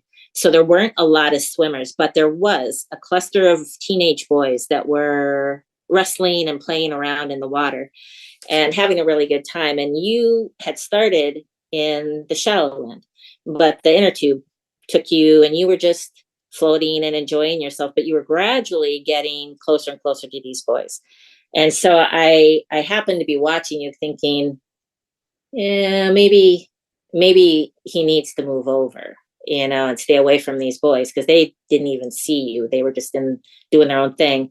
And I happened to look away for a moment and then looked back, and there was an inner tube, but there was no Kirk, just a bobbing, floating, warped inner tube.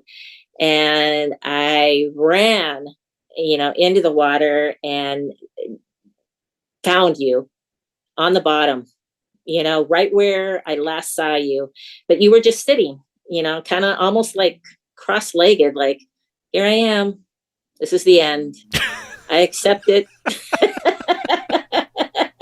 No need to panic. What's the point? And so I just picked you up, and you came up, and I was like, wow, you didn't even know what happened, but the boys had touched the inner tube, and you had fell through the middle, and you had floated over towards the deep end at that point, which is why I was kind of watching.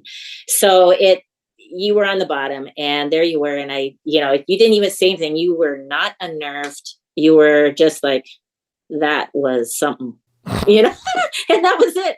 You didn't panic. You didn't not do it again. You went back into the inner tube, and you just moved on with life, big eyes coming out of the water, but that was about it. And that's kind of your gist in life. It was kind of like, wow, that was something. Sigh, move on. Because there's two almost drownings. There was the one in Vantage at the Columbia River, and then there's the one at Pine Lake. Yeah. And I don't remember which one this was from, but it probably was the Pine Lake one. I remember, being completely submerged underwater and thinking, and opening my eyes and looking up and seeing, I guess I was looking up at the boys. I always thought I was looking up at you and Mark, but I was looking up and I could see these other boys, and I was trying to maybe get their attention to, save my life, I guess. Yeah. Yeah. But I wasn't panicking. I remember that. I remember just thinking, not at all. Okay, well, let's sort of go over there. But I could be mixing that up with the Vantage thing, or it might not have happened at all. But so you saved my life, Colleen. Well, maybe. I don't know. I mean, eventually somebody would have noticed the one bobbing inner tube, but Doesn't take long to drown. I mean, mean, another 30 seconds and I might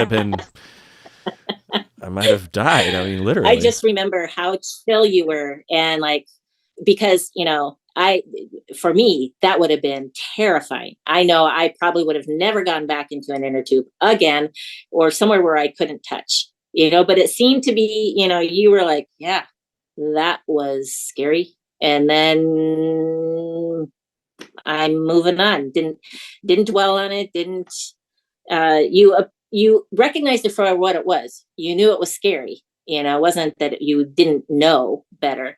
You knew it was scary, but you just kind of bobbed your head a few times like, whoa, and then carry on. Just gonna go back in my inner tube and because I loved the water before and after that. I would spend all my summers by myself, often just swimming around and going underwater and stuff. So maybe I guess I was just so comfortable that I thought, but was there a solution given? Like, okay, Kirk can't go in the deep end anymore, or he can't play with that? Well, I think there was the natural reminder of, don't go where you can't touch, but when you're floating, you can't touch anywhere. And how can you tell when you're getting deeper and deeper, So it was just, let's go back over here. You got too close to the deep end. So I must not have been able to swim at that age? I think you were 5-ish, maybe would be my guess at most. Because very soon after that, I started taking maybe because of that, I started taking swim lessons downtown Issaquah. Did you? You took swim lessons? Yeah, I think for like a few different levels. I remember there was like beginner and then intermediate and advanced. And I think literally that's where I learned the words intermediate and advanced. I remember was through the swim system. Yeah, that kind of thing. Yeah. And I remember those classes being pretty intense. There was a whole progression of, okay, now you're going to be doing this and now you're going to be doing that. And you need to be able to hold your breath for this long. And you need to be able to swim underwater in the deep end across the pool. And when you do that, then you advance to the next level. I remember there was a lot of that. And I was pretty young, because we spent a lot of time at the beach, at lakes and rivers and stuff. So maybe mom and dad were like, we need to get him to learn how to swim. All right. Well, Colleen, thanks for coming on the podcast. Thank you. We will on the phone talk for even longer than this.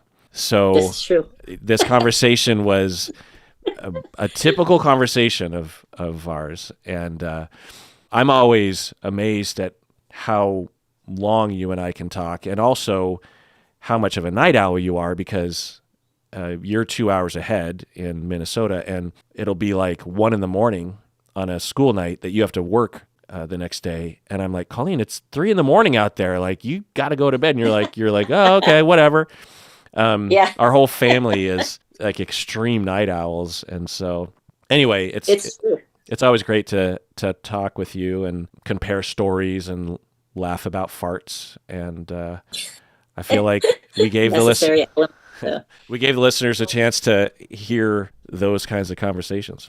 Well, yeah. And I just so appreciate what you do, and those conversations, while they're so casual, sometimes I think back and go, holy cow, that was super long. But I so enjoy them. I think they're super refreshing, and I treasure them. So thanks for staying up with me.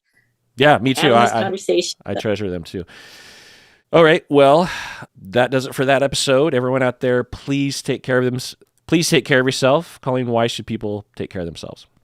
Because you deserve it. You really, really do. You really, really do.